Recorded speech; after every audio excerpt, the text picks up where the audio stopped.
I waited way too long to play Citizen Sleeper. I've known about the game for a long time. I had no excuse. I knew I was going to like it. I mean, if you look at my all-time favorite games video list, it's like 30 games in there. It's largely made up of indie games that are very artistically driven, narratively driven games with really layered, nuanced characters and very real-world themes, you know? This game ticks all those boxes. It looks fantastic too. The music's great. Like, this is a game that was always going to be my jam. But yeah, I didn't play it until this year. It was incredible. I loved the characters in this game. I loved Ethan, even though he was fucking disgusting.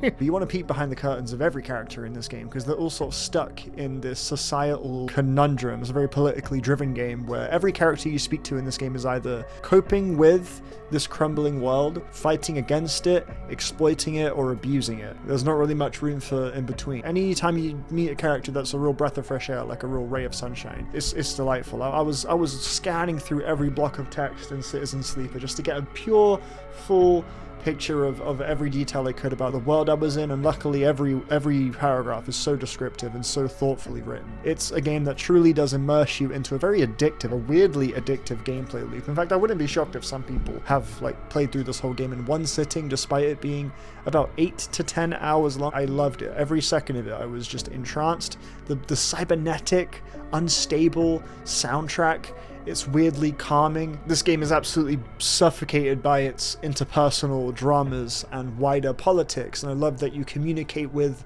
the people of this world, but also the machines of this world, as you play as a kind of half machine, half person, like a sentient machine, and you're sort of outcasted by some people. You sort of feel like an alien in this world, but you also have abilities and skills that some others don't, and you feel kind of inspired to use them for good. This game's encouraging. This game's saying you can make it through. It's a lovely game. I really think some people could play this and come away saying, I really needed that. And it's not too like daunting either. Again, it's so addictive. This game has no right being so genuinely fun and robust as a video game. The dice choice making system, the kind of flexibility it offers, it's simple. It's everything you need, nothing you don't. The RPG mechanics are perfectly streamlined to be accessible, but they also allow for enough depth within the conversations and the relationships you build throughout the game that there's so much room for multiple playthroughs, you know. So yeah, I think this game's excellent. What's up? I'm vale-smith, and I'm going to talk about some of my favorite games that I've discovered this year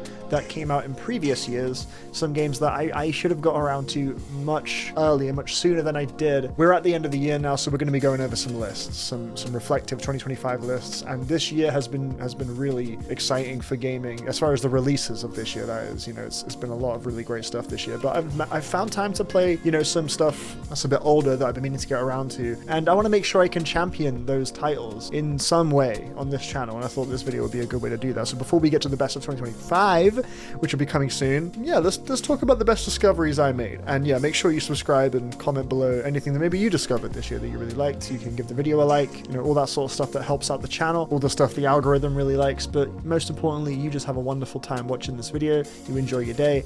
Let's move on to the next game. I waited way too long to play Disco Elysium. Made a whole video about this game on my channel. I'm actually really proud of that video. I think it's a good review. I'm not proud of the camera placement. I should have tilted it up a bit or zoomed out a bit. I blundered that. But hey, as far as what I say, as far as the content and how I get across my points and everything, smashed it. Yeah, incredible game. One of the best games of all time, I think, pretty comfortably. It's probably the best RPG there is. I think this is up there with like a Baldur's Gate 3 as far as sheer depth and curiosity. I suppose Baldur's Gate 3 has more to do with your character. You know, there's quests and characters and worlds and areas. There's so much in that game. It's such a packed game. It's not really a fair point of comparison, but I do think the RPG experience at the center of Disco Elysium is my favorite I've ever had, because it just so deeply understands the fragility and embarrassment of the human psyche. This game is uncomfortable and unflattering and real in a very aggressively confronting way, but it's also really funny. It's like darkly funny. I don't think I've ever in my life confided in a character, in a video game character, more than Kim Kitsuragi, one of the most likable people in any video game I've ever played. I truly feel like his presence is a warmth that you rarely feel in anything in real life. Like, Kim is truly just one of the most beautifully realized people in a video game I've ever seen. Exceptional voice acting. Cannot believe that the original release of this game didn't have full voice acting. That's absolutely mad to me. Like, I can't even picture this game with even half the voice acting it has. You know, I feel like it all needs to be there. So I'm very grateful they did the final cut release and just shaved off all the little things to make this game truly just perfect. I say perfect. I did have a few small like gripes with the game that I do mention in my review. I don't like that the skill check system is reimbursed when you level up. When you level up the skill in question that you need to do a check for. Like for example, you might need a certain level of I don't know, empathy maybe. That's one of the skills you have in this game. Literally every skill you have is like a part of your brain. It's fucking crazy. It might be an empathy skill check. You'll try it and it will be locked off unless you level up empathy, and then you can try it again. And I ended up kind of choosing my level ups and my skill points based on that because I wanted to try the skill check again. And I feel like that's not how you should do it. I feel like it should be more based on how you want to build the character. So that's one gripe I have with the game that I didn't mention in my review, so I guess I thought I'd mention it here. But bad timing. I shouldn't be complaining about Disco Elysium in the video where I'm celebrating it as one of my favorite discoveries of the year. That's not right. It's a masterpiece. It's a through and through masterpiece. Music is incredible. Visuals are fucking gorgeous, like in a tragic way. It feels like this city is melting away. The art style is incredible. I've really started to come around on the ending too. I moaned about the ending in that review, but I think I actually love it. In the moment as I was playing it, it bothered me, but in retrospect, I think I see the vision. It's hard to talk about this game any deeper than I have right now without sounding like a pretentious, you know, freak. So I'll just say that if you haven't played the game yet, don't be like me. Don't just keep letting it, you know, simmer. Just play it. You've heard it's amazing. You know it's amazing. Just play it, experience it. And yeah, you'll have a new thing to fawn over every single day going forward, because I don't think I've gone a day without thinking of this game since I played it at least once. It's a fascinating one. It's fantastic. I waited way too long to play any Katamari game, and that has changed this year. I played We Love Katamari. I don't know why I didn't start with the, you know, the debut, the classic Katamari Damacy. I decided to have a whack at the sequel. We Love Katamari. So yeah, the classic debut is still in my future, but this game is fantastic. Pretty rare for me to play games for like hours and hours and hours on end. Like, I would say 3 hours is like my maximum these days as far as video game play sessions. I think on average you're looking at like 90 minutes to 2 hours. But We Love Katamari got its damn hooks in me. Just the gameplay loop of this game. It kind of tickles a part of my brain that's a little similar to what Balatro does to me. That game's all about like, how big can we go? How big can we make the number go? Can we build the perfect deck that just keeps climbing and climbing? Katamari's, you know, like, hey, can we how big can we go? How big can we make the ball go? Can we how much will this game let me do in my quest to make the ball big?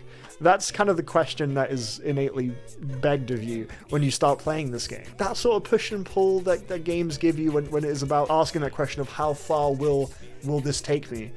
It's pretty engaging. It like ignites a fire in me. It sparks my imagination as to how the game could possibly let me do that.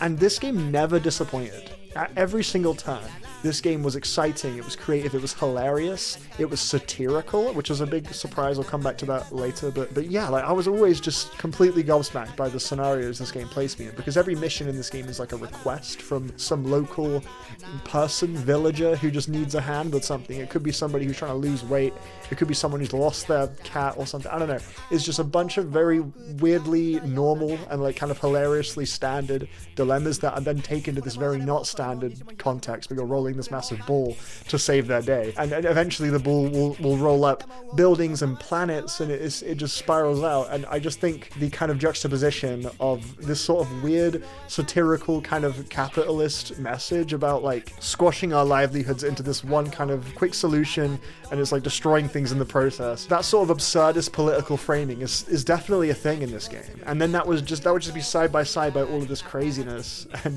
this satisfying video gamey arcadey joy just existed within that. And I was just so like fascinated by it. I couldn't stop playing. I think I spent like a whole day playing this thing for like 5 hours straight, which is something I just never do. I don't think I've done that for years. I can remember within that 5 hours, I went to stop, but I just saw it on my screen again. I was like, no, I just want to keep going. No, man, let's run it back. You know, there's nothing else I'd rather do, to be honest. I need to play more Katamari games. And a new Katamari, 2 new Katamari games came out this year as well. So yeah, I could see this really being a franchise that you know, excites me. I do wonder where the franchise goes in the other entries. I waited way too long to play Sam Barlow's indie catalog. Sam Barlow, he's a game developer who's been in the business for quite a long time, like literally since like the 90s, maybe early 2000s, I want to say. He has had his hands in the Serious Sam franchise, in the Silent Hill franchise, and who could forget the PS2 Ghost Rider movie tie-in game. And then in the 2010s, he like made an indie studio. He made Her Story in 2015, which made a splash. It won Best Narrative at the Game Awards. And the winner of Best Performance is Viva Seifert, The Witcher 3. The Witcher 3.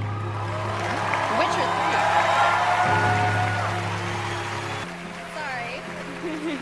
Like these days, I don't really see too much mention of Her Story, but I feel like in many corners of the industry, of the indie scene, Her Story is kind of looked back on as like a bit of a turning point moment. I'm sure Her Story has influenced a lot of games since. I thought it was fantastic. I was blown away by it, honestly. It's very small and muted, and it's very possible to not really have the intended experience at all. They have a very flexible design philosophy that's really rooted in player agency, and they're just kind of trusting that your curiosity and your respect for the game is going to be like an eye-to-eye level with the developers. The game sort of will subtly guide you into where you need to be looking, and the mystery that unfolds if you go down that path, it's really, really engrossing. But it's extremely possible for you to accidentally just get like, you know, end game shit right at the very beginning of Her Story. So the premise of Her Story, there's a lady, she's being interviewed about a murder. Did she do the murder? Did she not? Right away, that is the situation you're being presented with. But there are very many secrets and layers to this story. And how you beat the game is actually very counterintuitive to what gaming typically asks of the player. So to beat this game, you have to just find like half of the files. There are like 100 and something files on this computer, and you find them by typing in a word. So you can type in the word like rabbit, and if she says the word rabbit, then a clip with her saying the word rabbit will appear, but there's going to be other information as well beyond her just saying rabbit, obviously. So you're just going through these clips and just hearing her speak and slowly piecing together out of order just this wider story, but you're not like doing anything in the game. You're just watching these clips, and you don't have to like beat anything or like solve a puzzle. The game's like, hey, here's a story, here's a mystery, completely out of order, segmented into small clips that you have to find yourself. And if you want to know about the story, then just pay attention to the clips, and maybe you can slowly unravel it and understand it and come to your own interpretation. It's a lot more kind of similar to like an interactive movie, TV show, but like in a new way that isn't like a Telltale game. But it feels like a whole new way to use the medium of video games that I've never seen before. And another game I started playing a few days ago, Pony Island, has sort of taken the ideas I had that this game inspired within me to a kind of a level that is a bit more deranged and horror focused. And yeah, like, I don't know. I think Her Story understands the nosiness and the curiousness of people. You just want to know. You just want to know like what's going on. You don't need to know. Like the game doesn't reward you for figuring it out. The game has no clue if you figured anything out at all. It doesn't log it anywhere. It just says, hey, you've watched this file. It's entirely just reliant that you are going to care about this story. And if you don't, that's cool. Like, this game is so sick. And yeah, I loved where this story went. I loved the sort of between the lines, hidden sort of secrets about this character. This performance from Viva Seifert is fucking fantastic, dude. She conceals so much. She's really restrained, and she's really weirdly witty and awkward. She's a fascinating character. And yeah, I think this game absolutely rules. When the lights first flickered, I got really scared. But Sam Barlow's indie catalog goes beyond just Her Story. There's also Telling Lies and Immortality. Telling Lies probably is the weakest of the three, but I loved it. I thought it was fantastic. In fact, when I first beat it, I thought it was an improvement over Her Story. But since then, I have kind of realized that that's not the case, because there is a lot of filler in Telling Lies. I think it has definitely got the best performances of all three. Oh shit, no, it doesn't even have that, because fucking Immortalities. Oh, I got Man Engaged. Oh, this is tough. I don't know. I want to champion Telling Lies, but I just see why it's not as celebrated as Her Story or Immortality. I do get why, but it is really good. You kind of see where it's going really early on. The mystery element is a bit weaker. It's just really good direction, like really, really good direction. You are really engaged and really interested in seeing the scenes play out, even if you kind of know where they're going to go. It's a wonderful marriage of filmmaking and video game design, and it had me pretty locked in despite its flaws. The two-way conversation idea was fucking crazy. Your mind starts wondering of what the other side looks like, and then you're on a goose chase to find the other side. I think it's great. Immortality though. Immortality.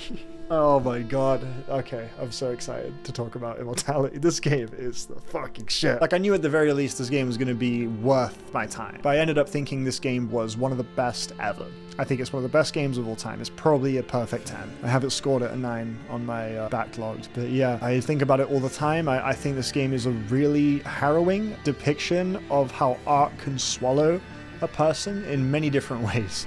In Sam Barlow himself being at this point a bit of a kind of visionary as far as storytelling and narrative devices, FMV, you can sort of tell when you're playing something that's been Sam Barlow inspired or is a Sam Barlow project. 3 games deep in this style, you sort of know when you're dealing with Sam Barlow, and I feel like he's taken immense control over that auteur nature with Immortality and then used it as a way to explore what it means to be in control, to be an overseer by way of the film world, because in this game you are exploring an actress named Marissa Marcel. She has made 3 films. None of those 3 films have ever been released, and it's just a question of like, why not? What happened to her? What happened to Marissa Marcel is the big question of the game, on like that's like the tagline sort of thing. And yeah, it's kind of fucking insane what happened to her.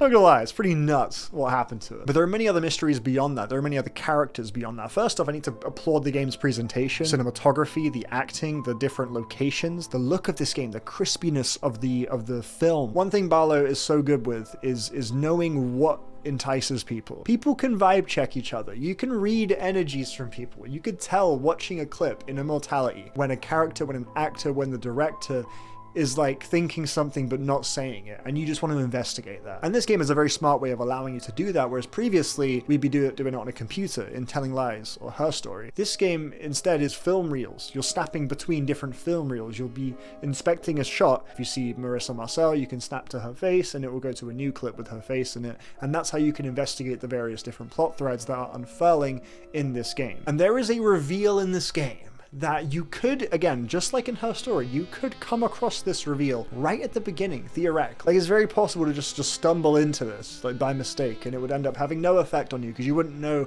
what it means and blah, blah, blah. But that's not the experience I had. It took me about 2 hours before I found this reveal, and it genuinely sent unbelievable, like, indescribable chills down my spine. It terrified the living fuck out of me when it first happened. Anyone who's played the game knows exactly what I'm talking about. When it first happened, I lost my shit. This is a story, this is a text that deserves to be like fucking studied, like tremendously. It is a very layered thematic text. The immortality in the title is kind of referring to, I suppose, legacy and what one learns from art and how art kind of lives in us. And this game takes those things to a frighteningly literal level. It ends up being a very bizarre warning sign, this game. You know, when I see celebrities and interviews now, I think new things.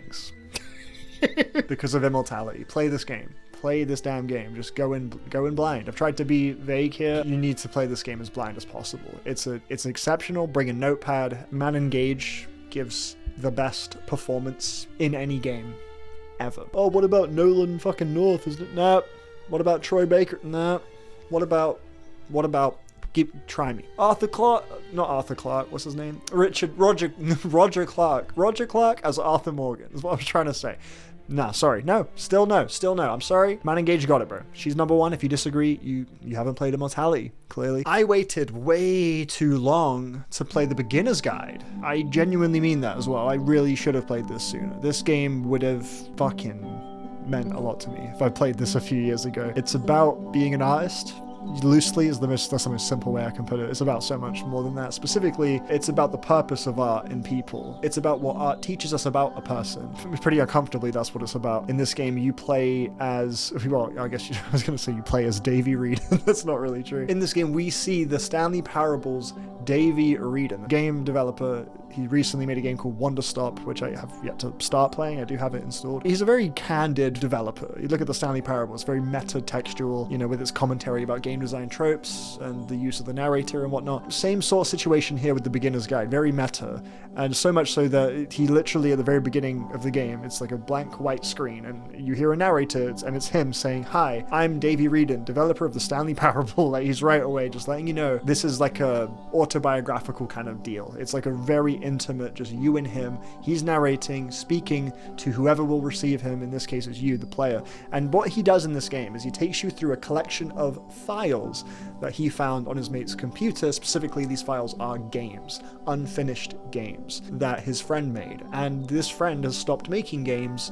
and he wants to understand why. He wants to just understand this person deeper. So he brings you along for a little bit of a museum tour of his mate's unfinished little games. And it starts off as like this kind of lighthearted, like, oh my god, this is so interesting. Wow, like, you never really think about these things. Like, that does kind of tell you a lot about a person, you know, when you really think about it, blah, blah, blah. That's kind of how how the game begins, and it slowly becomes this very uncomfortable interrogation, and the walls start to close in, and it starts to get scary. You know, you can tell that Davey himself is sort of stuck. He's kind of lost as a creative, and yeah, he needs like this voice. He needs like this purpose. He needs something, and he can't figure out what it is. And this game very quickly divulges into being a cry for help. It ends up recreating the discomfort of having your art kind of attacked. And any artist, anyone who's ever made anything like creatively, it kind of, I think, approaches or arrives at this crisis at some point. I know I definitely have, where maybe you're stuck looking for inspiration, purpose. You're kind of making something to hopefully appease somebody or to appease yourself, and you're not really sure what that means anymore. And these things can be really weirdly debilitating, and because they can make you question what you think you know about yourself, what you think your strengths are, what you should be doing, whether you're spending your time smartly. And these sort of like thoughts are kind of manifested in this game in a way that was so powerful. Two games in particular, two of the levels that you explore in this game, there's one called Notes, one called Stairs. And it reminded me of times where I would make a list, make a note on my notes app, or write down something. You know, maybe it could be things I want to do, things I need to get around to, things I need to download. Every single time it would be this kind of chase to fix something, and I'm just sort of assuming that if I list it down, maybe this could get me closer to this intangible thing I need to be at. And I could see in the game development I was seeing in the beginner's guide that he was going through something similar. Yeah, I've played through the beginner's guide like 3 times now. It's a very short game, like an hour and a half long, 2 hours maximum. It's like a sort of narrative first person walking kind of game. Really shakes me up every time I play it, and I really wish I had played it sooner. I could definitely see myself a few years ago playing the beginner's guide and having a seriously revelatory experience, and having been through what I've been through as a creative, trying to interface with the wider world, sort of give it a home in the wider world, figuring out if I can even do that, just all these sort of things, you know, like, it's definitely weighed on me before and affected my joy. So a game like this is very much appreciated. It's a really cool game. I think it's one of a kind. So the next game is, I'm gonna say it's my favorite of the, I think Immortality is probably my favorite of all the games in this video, actually. But this one gave me the biggest smile, and I should have played it when it came out. When it released, I should have played Chants of Sennaar. Had I played it when it dropped, it definitely would have cracked like the top 3 of my list last year, my year-end list. For the most part, in Chants of Sennaar, the puzzle solving is exactly how I like it. With the exception of the puzzles in this game where you're pulling levers and kind of doing stealth or whatever, like those were whatever, but the actual language deduction, environmental gesturing, the context clues, I absolutely adored that gameplay loop. Translating the languages using the murals and the little expressions and conversations you'd only get glimpses of. Using all of that subtle information to deduce how you speak the languages you learn in this game, what the wider context of this world is, was incredible. I was so enamored and obsessed with the mysteries happening in this game. It was delightful to be so genuinely excited. This is a very Tower of Babel inspired game, which is a myth that kind of attempts to make sense of why there are different cultures and languages languages among our people. And in this game, the people are kind of at odds, and the language barrier has led to more than just a language barrier. And it's a game that kind of encourages and strives for a bit more togetherness. There's a bit of a digital takeover in this game, so it's very timely. It was, yeah, again, very hopeful and very inspiring, but the actual puzzle game buried within all of that is an absolute delight to play. It's exactly how I like puzzle design to be. It's not like patience testing and tiring. It nudges at that part of your brain that sees something and questions it and goes, does that mean what I think it means? The third biome, that flip of the grammar, I think is a stroke of genius. I loved that so much. One of the most initially frustrating but ultimately extremely rewarding little mechanic flips I've seen in a puzzle game ever. I love this game. It also looks fucking amazing. Fixed camera angles need to come back in a big way. The framing of every location in this game and the color choices is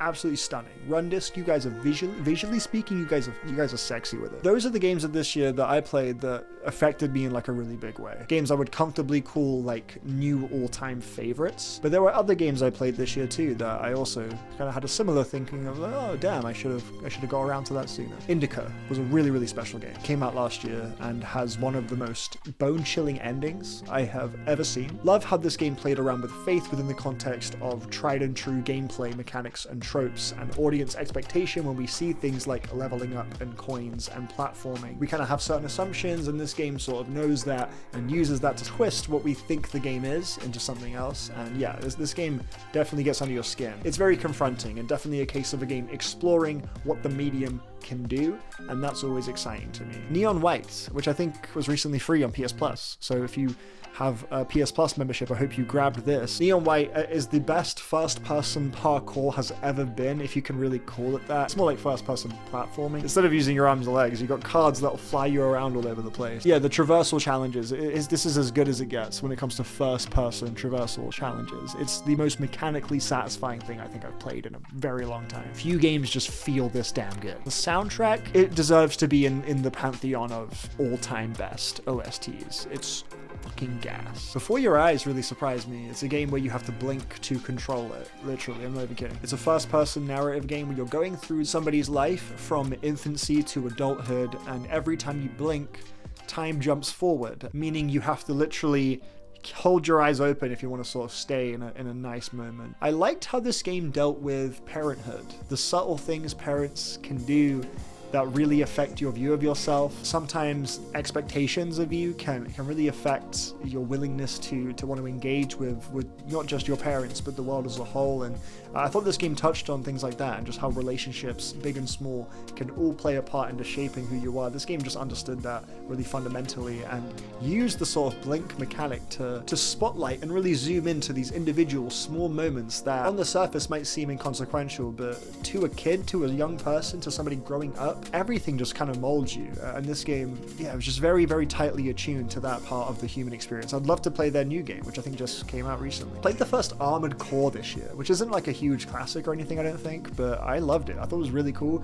Controls definitely took some wrangling to get used to, but yeah, it was fun. It was a really cool game, and I actually particularly liked its political commentary. This game has a lot to say about war, capitalism, and the kind of facelessness that big rich boss CEOs see people with. You know, this game is sort of assuming you will just not question the actions you're doing and just sort of be a good boy marine. It ends up kind of disguising a pretty damning message within like an arcadey mech shooter, and I thought it was really cool. It's pretty cool that From Software were doing that as well way back when. Risk of Rain 2, probably one of the best like co-op multiplayer experiences you can have. Seeing Megabonk come out this year as well kind of assured me that this is going to be a pretty influential game going forward, and the just hulking scale of every level in this game is really cool. A-Power is fantastic as well, incredible game. I love the synergy between everything, the look of the game, the minimal sort of splashy colors and the jazzy score and the impact of your attacks as the ape. It's all so uniform and satisfying mechanically, and it has an incredible ending sequence too. The ending sequence is euphoric. This is a wonderful game about freedom, about embracing your chaotic freedom. It's wonderful. It's a short game too, about 3 hours long, and yeah, pretty impossible not to have a good time with it. It's just a good ass concept executed with some damn style. And lastly, Nuclear Throne. I've had a really good time playing that this year. A classic action roguelite that went on to inspire games like, you know, Gungeon and Hades. Just really snappy, tight controls, and I like that there is no meta progression in this game. It's literally a case of you just have to learn the game and learn the characters and just actually get better. I forget how brutal roguelites used to be. This is a bit more common back in the days of Spelunky. It's a fun time. It's just a fun little action, pixely, twin-stick shooter. So yeah, those are my favorite games I've discovered this year. And again, comment below what you've discovered this year. I've got some more lists coming up as well very soon, so make sure you subscribe. Thank you. Love you. Bye-bye.